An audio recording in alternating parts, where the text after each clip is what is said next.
Monday marked 50 years since the Edmund Fitzgerald sank during a storm. All 29 crew members perished when that Cleveland-owned freighter went down in Lake Superior. In tonight's Leon-Bibb, Then and Now, how this tragedy still echoes across the Great Lakes all these years later. Cleveland-owned, trusted, and true, Oglebay Norton Company, based here, operated the Edmund Fitzgerald, while many of the freighter's crew had roots here on Ohio's northern shore. The legend lives on from the Chippewa down of the big lake, big old Gitchagoomy. The lake, it is said, never gives up her dead when the skies of November turn gloomy. Gordon Lightfoot's mournful ballad, written not long after the tragedy, is part elegy and a reminder of that November night when the Great Lakes showed their might. Great Lakes archivist Mark Sprang has studied original weather observation logs from other ships that fateful night. They were right in the section with the max wind speed and the max wave height, so just the worst of all possible outcomes. On Lake Superior, winds screamed past hurricane force. Waves towered more than 30 feet high. Minutes later, the Fitzgerald disappeared from radar screens. The ship and its men were gone. This is the map the Coast Guard has been using all week at its command post here in Cleveland in the search and rescue effort for survivors of the SS Edmund Fitzgerald.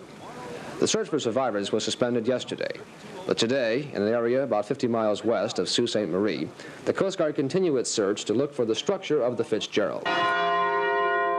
In Cleveland and across the Great Lakes, church bells tolled 29 times, once for each crew member who would not come home.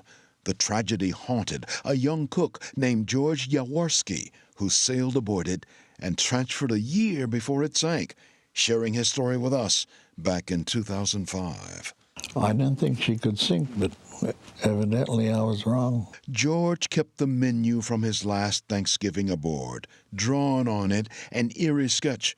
George would never forget the friends he lost that night. The second cook was my best friend. He was the one that hurt me the most. The freighter rests in Canadian waters, 17 miles northwest of Whitefish Point, Michigan, home of the Great Lakes Shipwreck Museum. John H. McCarthy, first mate. Then and now, the story of the Fitzgerald reminds us even the strongest among us can be humbled by nature's power. But memory keeps us afloat, carried by those who will always remember the men, the ship, and lessons left behind on a cold November night. Superior, they say, never gives up their deed when the gales of November come away. For 3 News, I'm Leon-Bibb. And 7 of the 29 men on board were from Northeast Ohio.